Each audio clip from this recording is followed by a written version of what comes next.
Morning నుంచి phone చేస్తూనే ఉన్నా అస్సలు ఫోన్ ఎత్తట్లేరు. మిగతా ఫోన్ చేశారా? చేసండి. చేసిరు మమ్మీ ఎక్కడ వరకు వచ్చింది షాపింగ్ అని అడిగారు. ఏమైంది మమ్మీ అంటది? ఇంతకి ఆల్రెడీ సారీ తీసుకున్నాం, నాకు సారీస్ అయిపోయినాయి. బాగున్నారా మేడం? ఏం బాగా పొద్దు నుంచి ఫోన్ చేస్తున్నా, ఫోన్ లేపట్లేదు, ఏం లేపట్లేదు. మీ అమ్మ ఉందా? ఉందండి. సాయంత్రం ఏం కూర చేయమంటారు? ఏదో ఒకటి లేకుంటే ఉల్లిపాయ చేయరాదు. కానీ ఏదో ఒకటి చేస్తాను. పొద్దు నుంచి ఫోన్లు చేస్తుంటే మీరేం కూరల గురించి మాట్లాడుకుంటారు. ఎంత టెన్షన్ పెడుతున్నారు ఫోన్లు ఎత్తక. ఏంటన్నా అంత ఆవేశంగా ఉన్నావు? ఏంటి కొడుకు పెళ్లి కుదిరిందా ఏంటి? అవును లలిత, అందుకే ఫోన్ చేస్తున్నా. కోడలికి చీరలు తీసుకోవాలనా ఏంటి? కోడలు కాదు కానీ నాకే కావాలి. అరుణ, ఇది ఖాదీ క్రేప్ పైన పిచ్వాయి డిజైన్స్ వచ్చినాయి అరుణ. ఎల్లో సారీ తీ లలిత.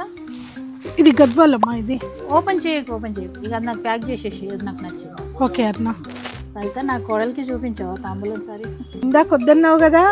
ఏ ఊరికే అట్లా అన్నా, నువ్వేమంటావా అని. అరుణ, నీ కోడలి గురించి ఇదంతా స్టాక్ తీసాను. ఇందులో మీకు ఏది నచ్చితే అది తీసుకోండి. లలిత, నాకైతే ఈ రెండు నచ్చినాయి. నీ ఇష్టం, ఏది సెలెక్ట్ చేస్తావో చేయి. అరుణ, అయిపోయింది.